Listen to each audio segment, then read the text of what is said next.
When was the last time you studied your energy bill?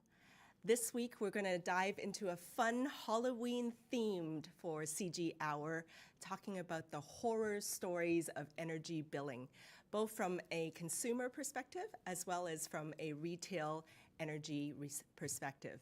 So it's going to be a fun one this week, and let's dive into it. Let's start the countdown.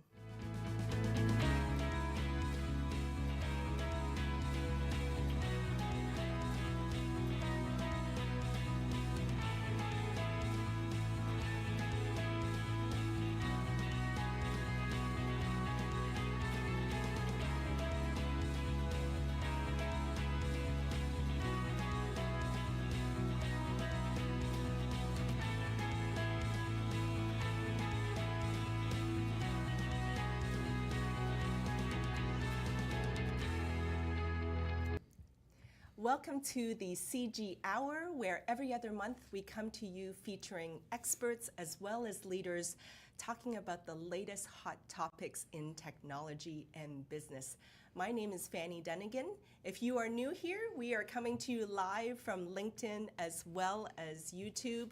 And this week we're going to be talking all around Nightmare on Revenue Street, Energy Billing Edition. We're going to talk about various energy horror stories that we've seen around billing in the news and headlines.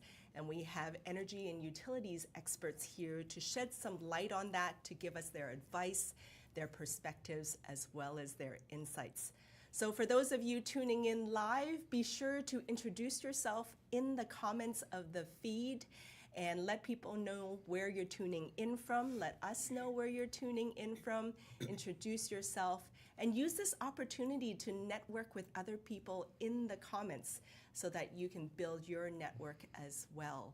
So as I mentioned, we are going to talk all around energy billing horror stories. After all, it is October, and so we have this fun Halloween theme.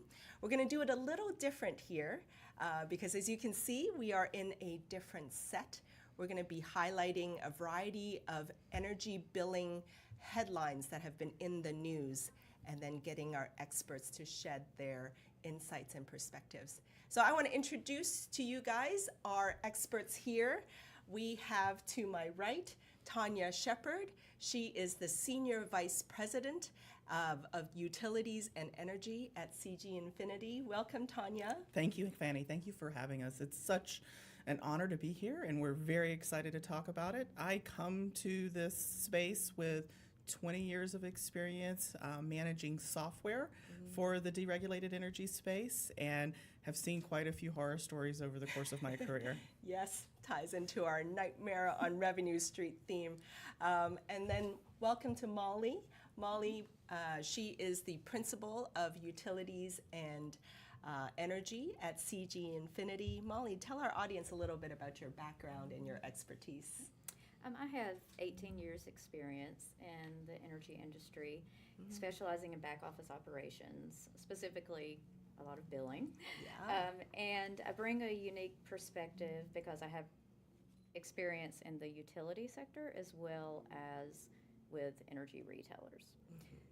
And I have personally experienced a lot of these nightmares, so glad to share that with you today. I can't wait to dive into those different perspectives. And we will be highlighting perspectives both for the consumers out there that are in our audience, as well as the energy retailers that are in the audience. So if you are in the audience, be sure to comment whether you are a consumer, and actually all of us are consumers of energy, but let us know if you are one of the energy retailers as well in the comments. So what we're going to do today, it's going to be a slightly different format. As you can see here, we have this Halloween cauldron where we've actually collected a whole bunch of headlines from the news around energy billing horror stories. And what I'm going to be doing is I'm going to be pulling them out, a variety of them, and then sharing with you, the audience, what's been in the news around energy bills, and then getting the perspectives of both Tanya and Molly to kind of help us understand what happened behind that story. Like, why did it turn into a nightmare? But before I do that, I do want to play a quick video for you all just to explain a little bit, and I didn't even realize this, the difference between regulated energy states and unregulated energy states. So let's roll that. Switching gears, I saw that a man in California just discovered that he's accidentally been paying his neighbor's power bill for 18 years. The guy was like, I didn't know, and his neighbor was like, Did you "Yes." know that when you sign up for gas or electric at your house that you're qualified in either one of two categories? You either live in a regulated energy state or a deregulated energy state. If you live in a regulated energy state, everything is managed by the utility, including the purchase of your energy and sending you your invoice. But if you live in a deregulated state, then you are in a competitive marketplace and you have the option to go out and choose a different provider to purchase energy on your behalf, even if the bill may come from your utility. So if you're in one of these states, you're in a deregulated energy state and have the option to go out and find a plan that best suits your needs and maybe even save a little money.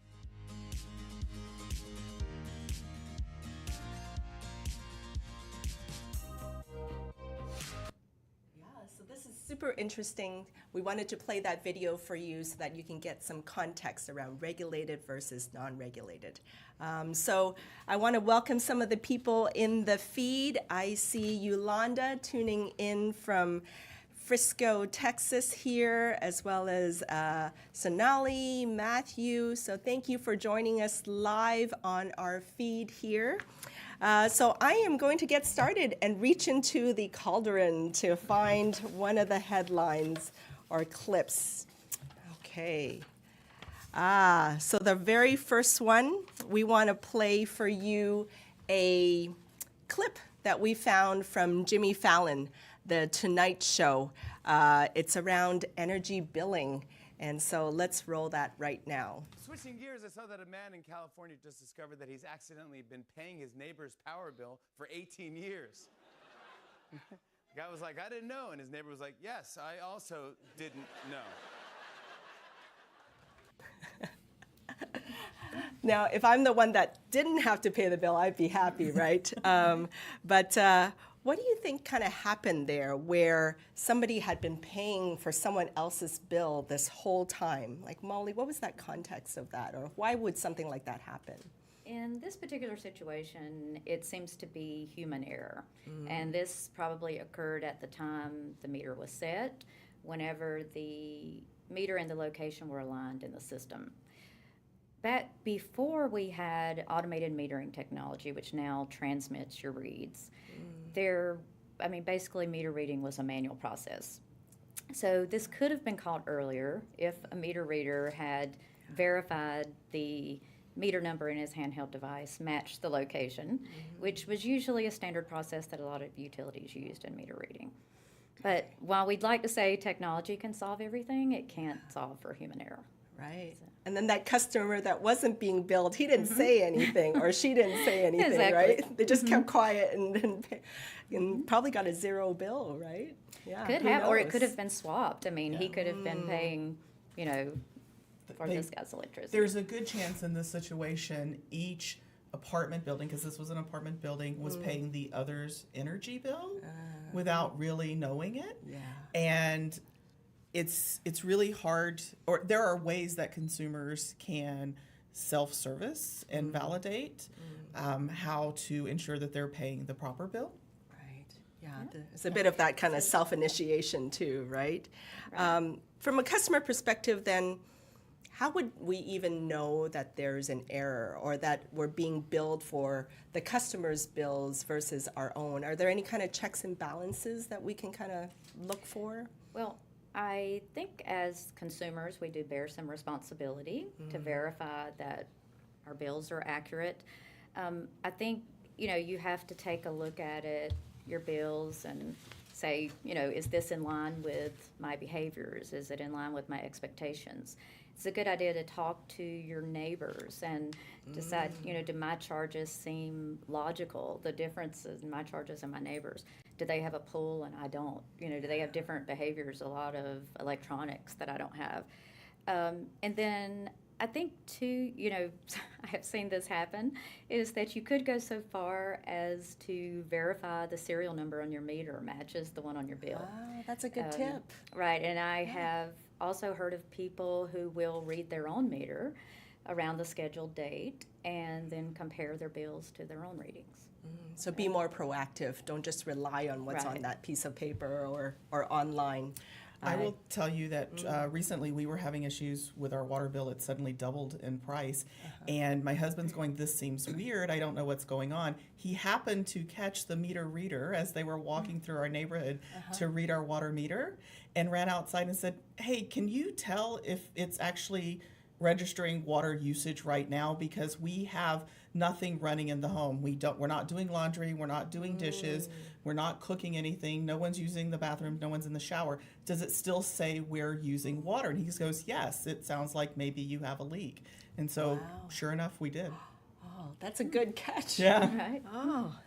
I want to shout out to some of our audience members here. I see Melissa Essler tuning in from Frisco, Sachin also from Frisco, and I think I saw Tracy from Phoenix as well. Thank you for tuning in here.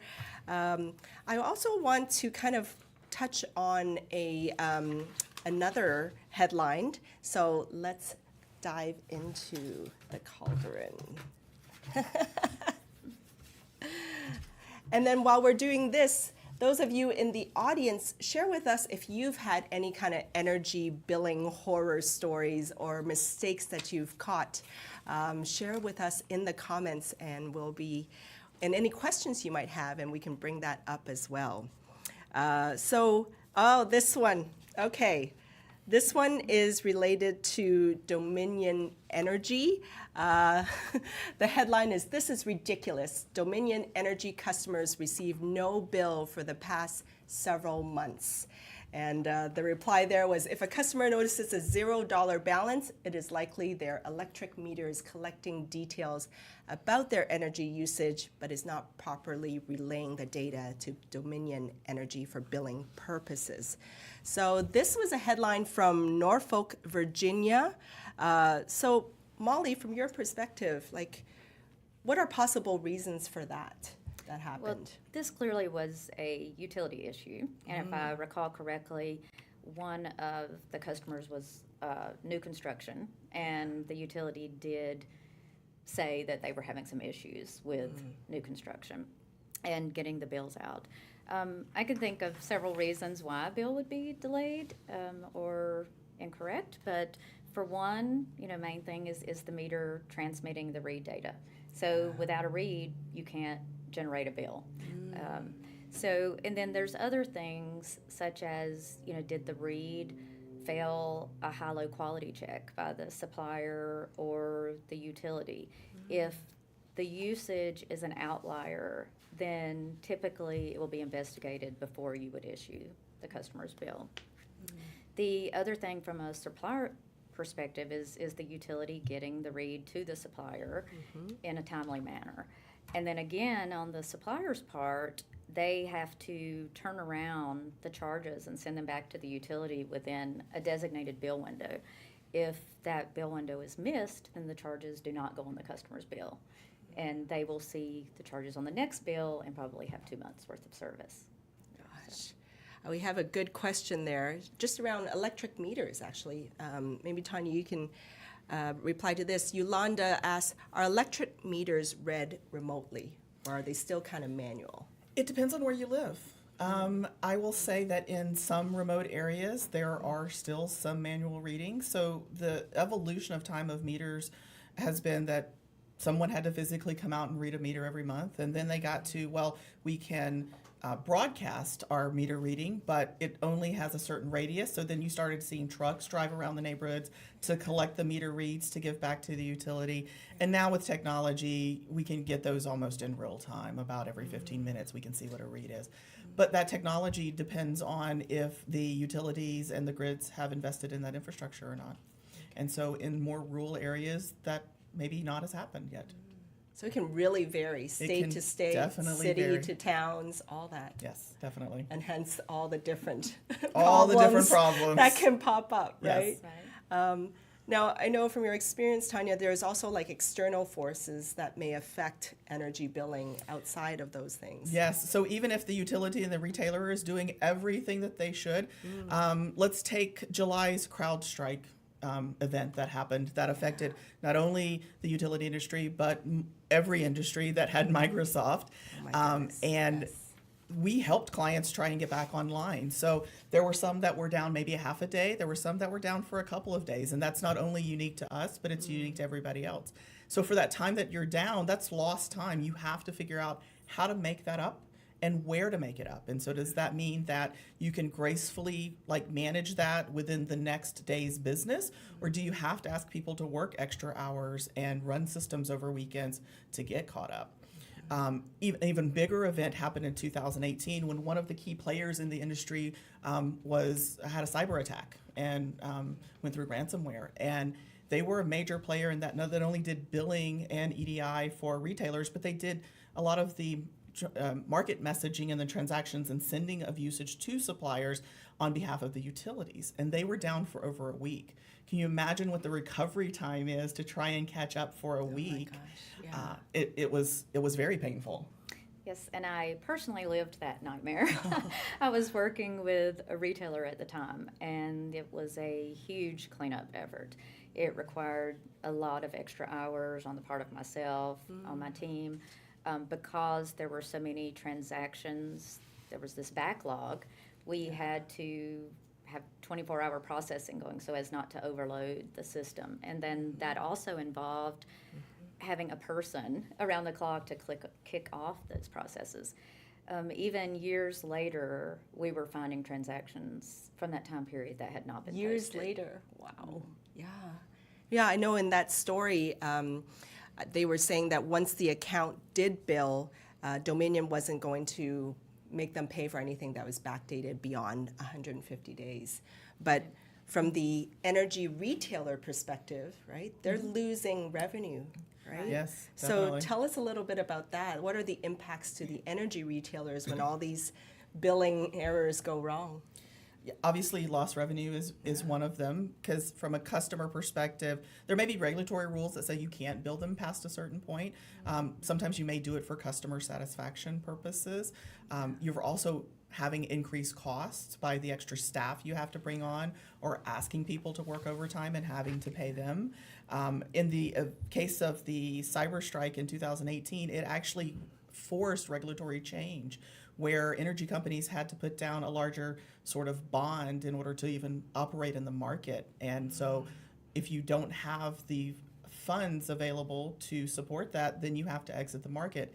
And then some companies run so lean that a week's worth of cash flow actually closed several retailers. Oh my, yeah. So as soon as something like this hits, then it has an impact. Yep. Yeah, Molly, from your perspective, like with that ESG outage and those kind of stories that impact the retailers? Well, in the case of the ESG outage, I mean, it was really totally out of our control. But Yeah. there are things within your control or that you can identify. I think the key for retailers is to have KPIs in place where you can proactively identify issues and try to resolve those before the customer is impacted. Yeah. I would say the ones that I have found to be most important are, identifying locations that have not billed in 45 days, identifying locations that have missing usage or a gap in usage. We billed them in January, we billed them in March, but we didn't get usage for February, that type of thing.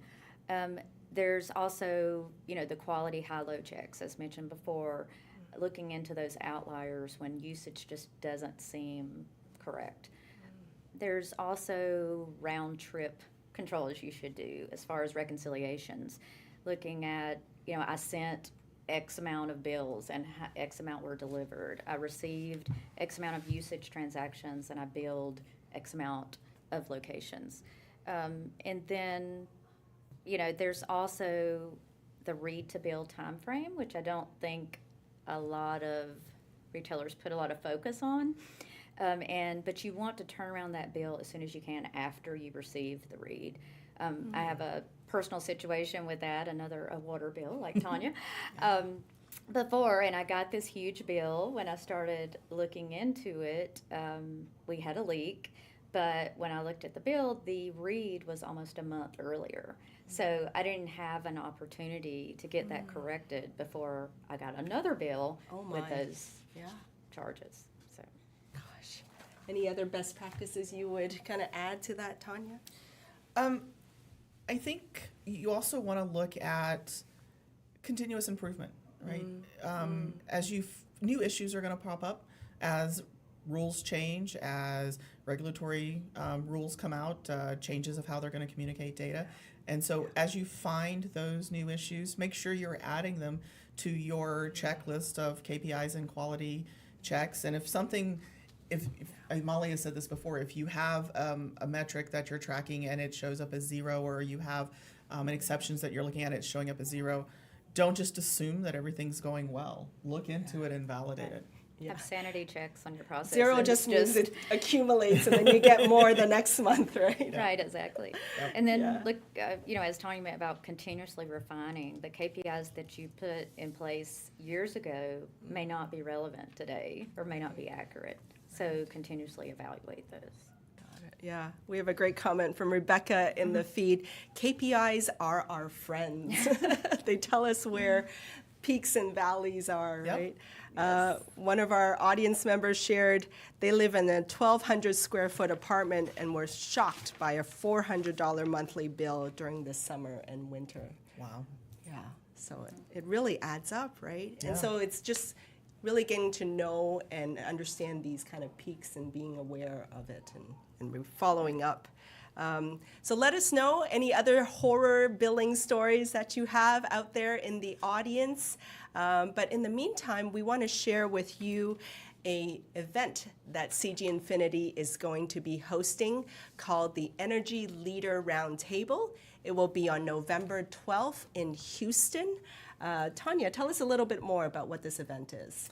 Yeah, so I've been in the energy space for 20 years and have had clients around the world. And where I have clients in common markets, it's not unusual for me to get a call going, hey, we think the market might have made a change. Are any of your other customers experiencing X, Y, and Z? Or we know that this regulatory change is coming down. How are other customers going to address that? And having a forum that's outside of a conference or a sales pitch to have leaders come together and share common concerns, common issues, best practices, know that you're not in it alone, I think becomes very valuable to the industry so that we can start to learn from each other, raise our standards, become better. And so we're going to try and do this quarterly to bring people together, to allow them to build off each other, right? And if there are utility issues, maybe come together as a group to have more power when going to the utility, going, it's not a one-off. We're seeing a pattern here. Can you help us solve this? So I'm really excited by it because I don't have all the answers, but together we can certainly come together. And I think that people will be very excited by it and hopefully learn something from it. So that's what we're going to start on November 12th. And I hope that if you are a leader in the back office energy space, that you come join us. We're looking at like a breakfast. It's maybe a couple of hours of your time, and you walk away with more connections and more information. Oh, I love that. Especially because, for those of you out there, energy retailers out there, be sure to check this out. Drop the word energy in the comments, and we'll be sure to send you more details about that. But what a great way to exchange ideas with your peers, right? Your industry peers. Absolutely. Because sometimes we go to these conferences and it's a one-way communication, Yes. right? We're just listening to a speaker up on the stage, and then we don't get to kind of like bounce ideas off our peers. Right, So- or talk very specifics, right? So Texas Set 5.0 is coming out, right? Was there a major impact to your organization? We're finding this to be problematic, or whatever the topic may be, or there's changes to resource adequacy in California for 2025. How are you interpreting that? Oh my gosh, so many regulatory Yes. updates as well. Absolutely, right? yes. Just trying to keep up with it all. Yes, absolutely. And I would think different states would want to learn from the mistakes and best practices from other states too. Right? Well, it's also interesting if you're going into a new state. Okay, what are all the things that I have to know if I want to go into PJM? I've only operated in Texas. Well, that's a different model. Right. Yeah. So be sure to get more details of that. Comment the word energy in the feed so you can get more details. So that is the Energy Leaders Roundtable in Houston. Okay, let's reach into the cauldron, find another headline here. Okay, this one is from Utility Dive. They did a survey. They surveyed American consumers as to whether they understood their electric bills and rate plans. So get a load of this. Some of these stats are just kind of really eye-opening when you look at it. 50% of respondents said they hate opening their electricity bills. 59% stated that some parts of the bills seemed like they were written in another language. And many consumers were quite skeptical of their electricity providers' motives. 43% agreed that most of what is included in their bill is just there to confuse them and distract them from the price. Wow, those are not very positive survey results. Let's dive into that a little bit, okay? Molly, looking at those stats, right? How can consumers gain a better understanding or educate themselves on their electricity Right. bills? I mean, they can always call their utility or supplier, but who wants to do that? Yeah. You know? Talk to somebody. Right, No. exactly. But most energy providers have sections on their website that have, are a how to read your bill section. Some also include a bill insert, or they may just have it as a standard section of their bill that explains all the different areas of their bill.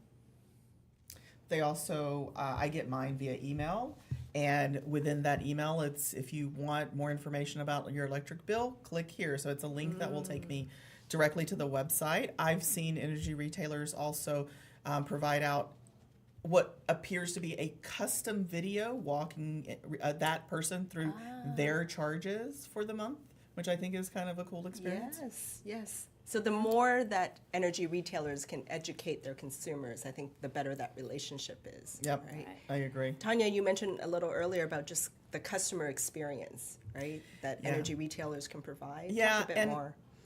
It's most retailers and most consumers are going to the model of email me my bill, and I'll even set up auto pay on my credit card. But if I'm like most typical consumers, I don't open those emails. I don't read them. I just see that it came in and mark it as read and move about my merry way. Right. But I think as an industry, we could potentially learn from other industries like the credit card industry, where if I forget to schedule my payment for my credit card, I get reminders. And I know that as energy retailers, they send out reminders, but mine happen to pop up on my phone as a notification or a text message, something that's a little more forefront versus expecting a user to go read an email. I also think that it would be helpful to provide even another layer of information. So I do get weekly emails that says your usage this past week was X. Here's how it compared to last week, and here's the projection of what your invoice is going to be. But it'd be nice, especially if you look at some of the product offerings today of free nights, free weekends, to give me a breakdown that says this percentage of your usage was during the night, this was during the day, or this was on weekends.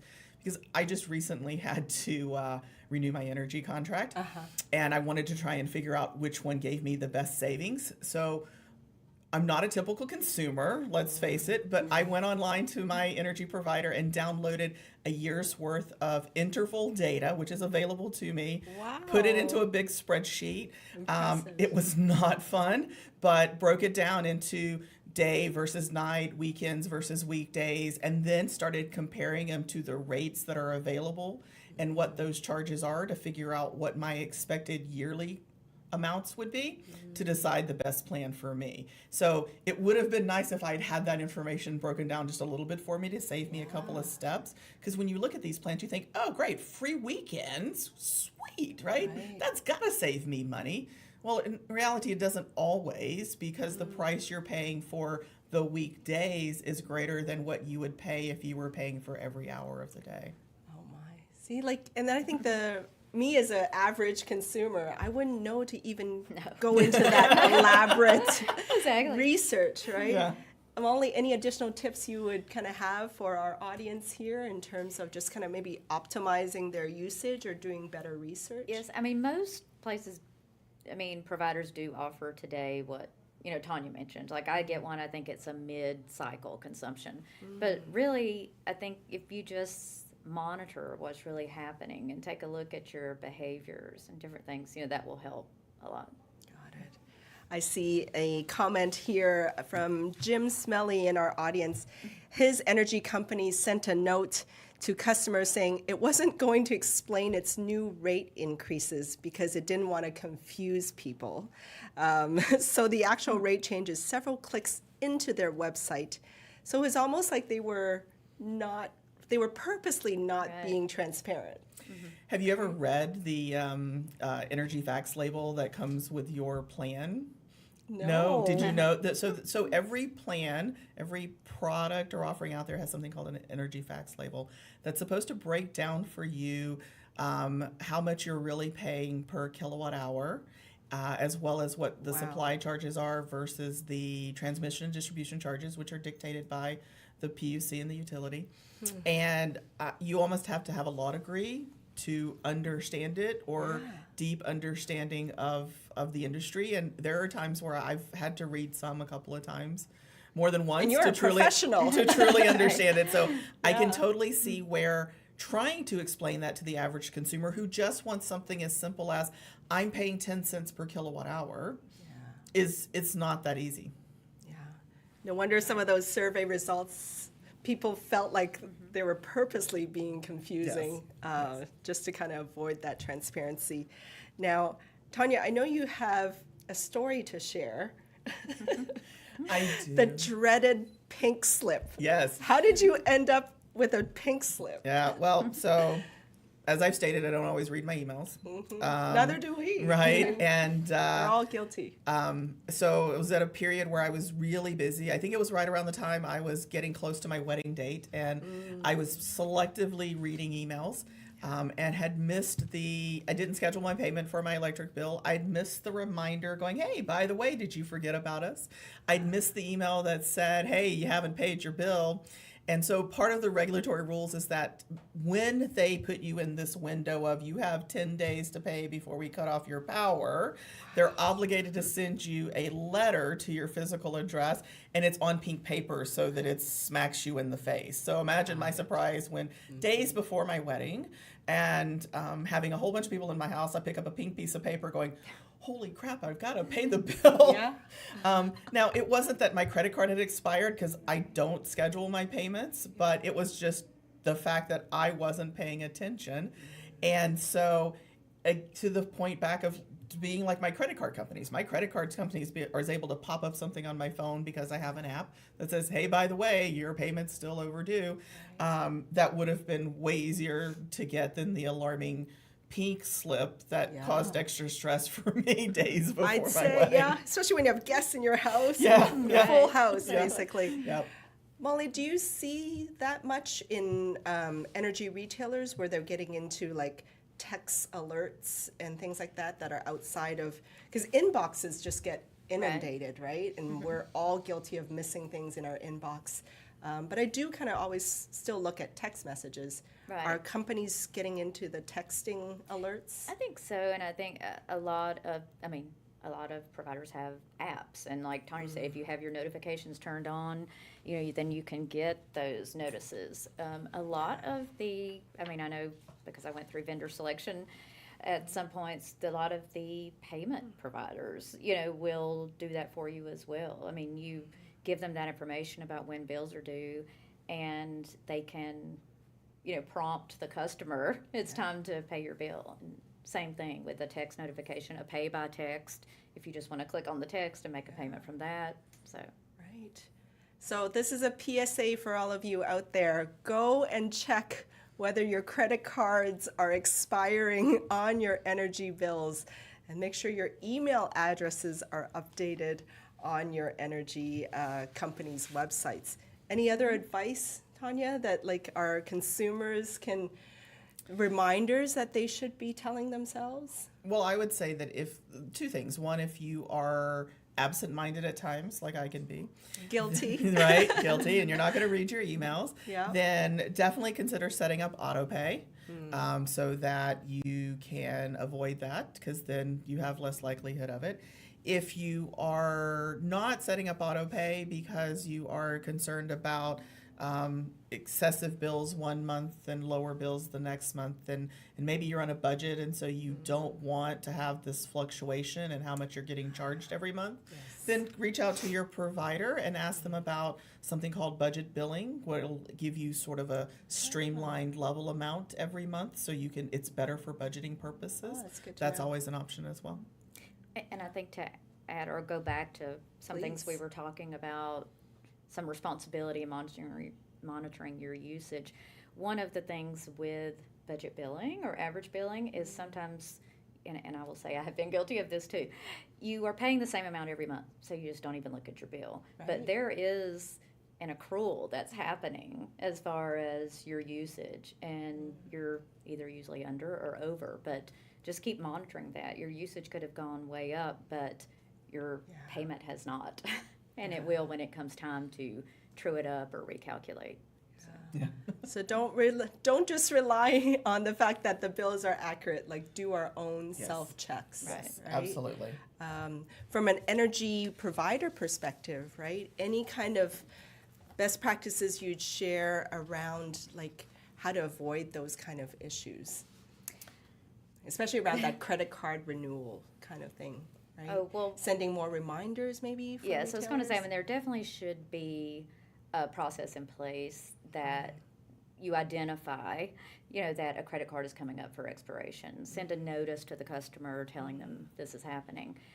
You definitely should have a process in place for email bounce backs. Again, contact the customer if their bill. I mean, if they're an e-billing customer, that's how they're getting their bill. All their notifications. And yes, all their other notifications as well. That's true. Yeah. So, and just, you know, again, have sanity checks, and if you have those processes in place, make sure they're working. And I like what you highlighted, Tanya, that like don't assume that the email notifications are being read. Have that kind of that pink slip and be a physical mail that's part of the process to be mailed to the consumer as Yeah. well, Yeah. right? So And most it's like states do all have- channels. Yeah. Yes, most states do have that, you know, with disconnects, Yes. luckily, that, you know, paper, Yeah, because it's a something on paper requirement. has to come in the Okay. mail, so. That's good to know. Yeah. Okay. Let us know if you've ever gotten the infamous pink slip in your mail and what happened there. We would love to hear your stories in the comments. Okay, let's reach back into the cauldron. Let's see what other headlines we can dive into here. Okay. This one is from Duke Energy. This was out of Cincinnati, Ohio. They were actually fined. The Public Utilities Commission of Ohio proposed a $1.45 million fine against Duke. They made more than 100,000 mistakes as a result of a new billing software in 2022. So not only did they have those mistakes, but then they were also fined by the Public Utilities Commission. Gosh, Molly, when that happens, like, what are the implications from both let's start with the retailers, right? How could that have happened? Well, so before we get to the implications, let's start to why we got there. So when you do IT projects, most project managers will tell you that there's 3 legs to a project. You have time, you have costs or money, and you have quality or scope. And project management principles tell you get to control 2 of the 3, but not all 3. I will tell you that you're lucky if you get to control 1. It's not unusual for IT teams to walk into projects and be told, you have to implement this project by X date. And teams can go plan and, well, if you want us to meet that date with this quality and this time, here's the cost. Well, I'm sorry, but there's also a cost time frame a limit on this, and so now you've got a time frame that you have to meet. You can't go over X costs. Well, then what suffers is quality and the scope and what you're trying to accomplish. And it becomes very frustrating for the project team. It becomes very hard to get to a point where everybody's comfortable for go live. And most people aren't willing to raise their hands to say, we're not ready. We should not cut over to a new system. Sometimes they're comfortable saying that, but basically the answer is it doesn't matter. You still have to do it. And so when you look at that, if a project's going really well, the first 2 to 4 weeks after a cutover go live, the project team calls that whitewater, because you're going to hit some bumps. Not everything's going to get perfect, but you're expecting it to smooth out pretty quickly because you've crossed all your T's and dotted all your I's. When you have no control over time, quality, or money, and you're being told you have to go even if the project team is saying we're not ready, I would say prepare for a hurricane. It's just going to get messy. It's going to be ugly. And I will argue that you're going to spend more time and money cleaning up the hurricane than you would have if you just delayed the project to be prepared for a proper cutover. And again, with this Duke, this is another one I have experienced personally, and I would say it definitely is, or was, may still be, a hurricane. It was that's from 2022, and they're still fixing right. in 2024. I mean, there were, obviously that also speaks to consumers that were impacted, but suppliers were really screaming. I mean, we were getting usage for customers that weren't even ours. There were just things we couldn't bill customers. Finally, I think they did do the right thing and come together, bring all the suppliers together. They had a weekly call set up where they would review the issues list. They had estimated dates of completion. I'm not sure there could still be lingering issues today, but yes, it was a large impact at the time. And when you have situations like that, and you know that just cutover is going to be messy and ugly, you have to bring the right team to the table. I call it a SWAT team.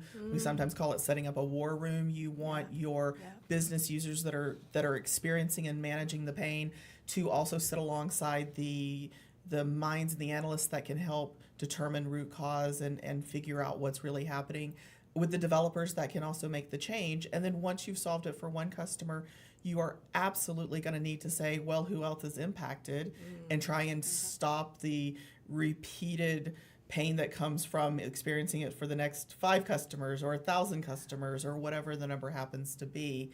And again, that costs time and money, right, to get all of the right people in the room to be able to manage and escalate and deal with the problems.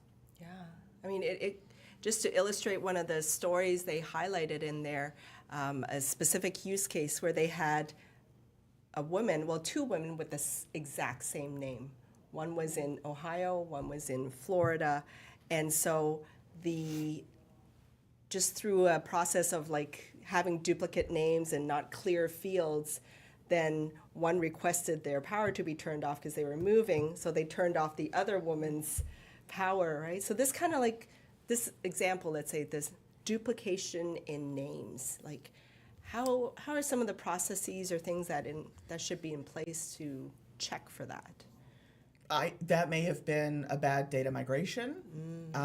Because it's not uncommon. I can put in Tom Smith in almost any retailer's system and come up with 5 of them. They should all have a unique identifier and a unique address. And so when the user, the person taking the request to cut off power, there should be extra validations there from that person going, is this your address, right? Is this your meter number? Is this your meter number? Saying, am I hitting the right person? Because mistakes happen. Molly, that probably goes back to customer experience as well, right? Like when those people are calling in and reporting these errors and these mistakes, making sure that the customer reps ask the right questions, right? Oh, exactly. Well, I think one thing is to over-communicate, to be prepared, make sure every, division in your organization is prepared that things could go wrong and how do they respond to these. an operational perspective, you definitely have to put in additional controls. I mean, if you're doing your own system migration, or even over the past several years, I mean, there's a lot of utilities doing migrations and upgrades, and it impacts all the suppliers. There's a lot of prep work going into that, but there are things like, ensure you complete user acceptance testing and make sure the ones doing the testing and creating the test scenarios are your day-to-day users. I have been put in situations where, a group, was implementing something, some change in technology, and just did not think it would be evident, to anyone else. And luckily before that, I was like, wait a minute, yes, it will. We need to be involved in this testing. And there were things they didn't think of that we did. And then also, I think, too, don't assume that testing one customer in a controlled scenario is equivalent to testing your whole system, of customers. So. Well, from an operational point of view, I think some of the things that we were talking about before, do they need to maybe increase their staff, knowing that on cutover day there might be Yes, definitely. I would say, impacts? And again, from, like I said, whether it's you doing the conversion or your supplier that could be impacted, have resources lined up to work those extra hours and do some quality checks or deal with the fallout. Yeah, and there's a couple of key areas to me when you're replacing systems that kind of get overlooked or put aside, saying we can't do that or we don't have time to do that. And one is full system end-to-end testing. Can I test every touch point along the way, all the integrations, all the players, to make sure that when I start from the beginning that we get the right impact at the end and the right result? And really make an effort to do some parallel testing, because if you can do parallel testing and know that your new system is going to operate exactly as your old system, then you have a better chance of a successful cutover. Most people will tell you parallel testing is a pipe dream and it's really hard to do. And so sure, can you parallel test everything for 30 days? No, but there are key processes, and you can carve out times to test. Can we test call center questions all the way through the end? Can we test running billing for the next 30 days? Like, there are places that you can do this to help you get a larger data set, as well as more confidence of what's going to happen on the other side. For those that may not be familiar with what parallel testing is, can you give us kind of like a parallel testing absolutely. 101? So just in case? you've got your current system running along, you've got your new system, everything that you're running through your current system, you want to run through your new system and get with the same results at the end. Any additional testing tips that you would share as well, Molly? Well, I think, too, just one of the biggest challenges when you're doing a system migration or upgrade is the lack of resources. It's hard for you to get the focus on this project when everyone's trying to do their day job as well. So a lot of times it is a good idea to get external help, or add people to the project. And so. that external help could be people backfilling the day-to-day part of the day-to-day operational jobs of your team, so that your experts who do it every day can have dedicated time for the project. Because if you just bring in people off the street that don't understand your day-to-day processes, then you run the risk of still being in the same situation of it wasn't tested the way we do it. Yeah. Right. Yeah, we have a comment here. Madeline Parker was mentioning just testing one happy path situation isn't indicative of the entire system. Absolutely, Exactly. yes. Yeah. And I Stand on always tell clients, look, you want to test for what you do 90% of the time, but you're also going to want to find all the things that bring you pain today, all the problems that you hit, and find your problem customers, make sure they're included in your test, find your key accounts, make sure they're included in your test, and then think about all the ways it could go wrong, and quite frankly, try and break it. Right. Yeah. Push it to its limit. Yes, Exactly. yeah. Let's see if you can break it. We have a comment from Mike Parrish in the comments. Delta assessment by component. While usually a large lift is absolutely necessary. What is delta assessment?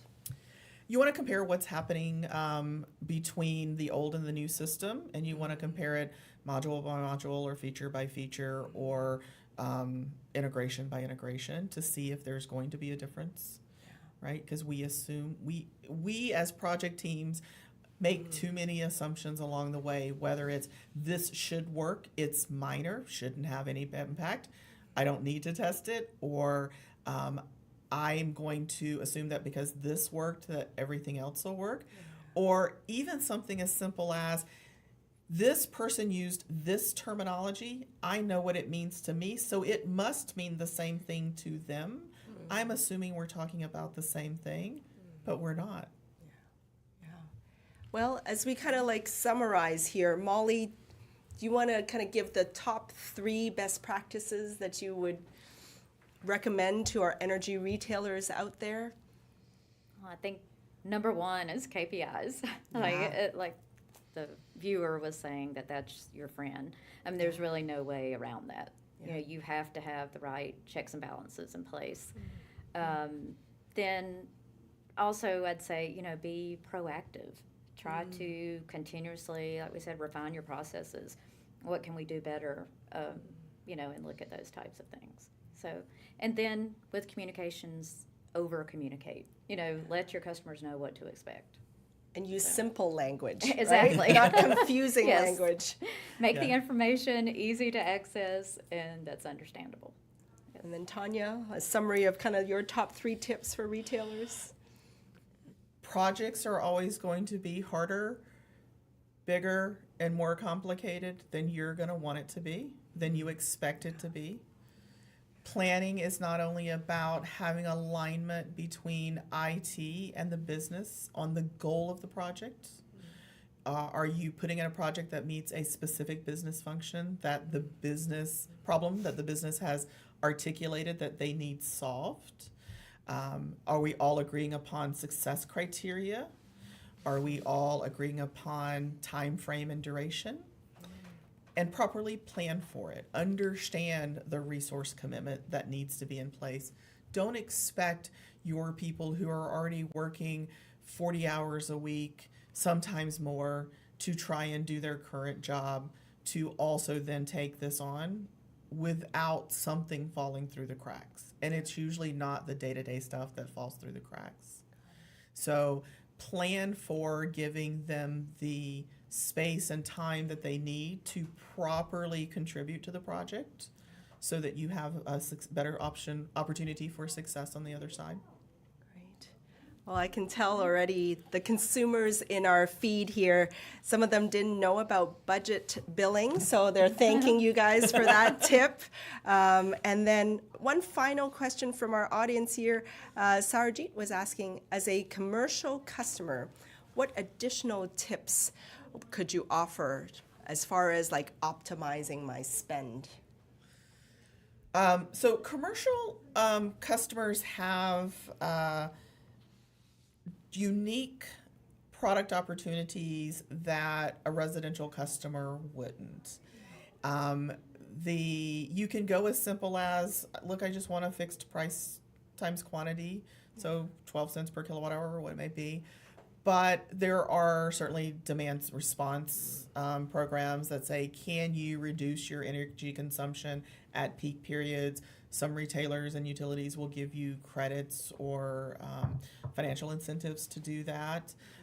So I would say look at what the options are and see what might fit your company's needs best.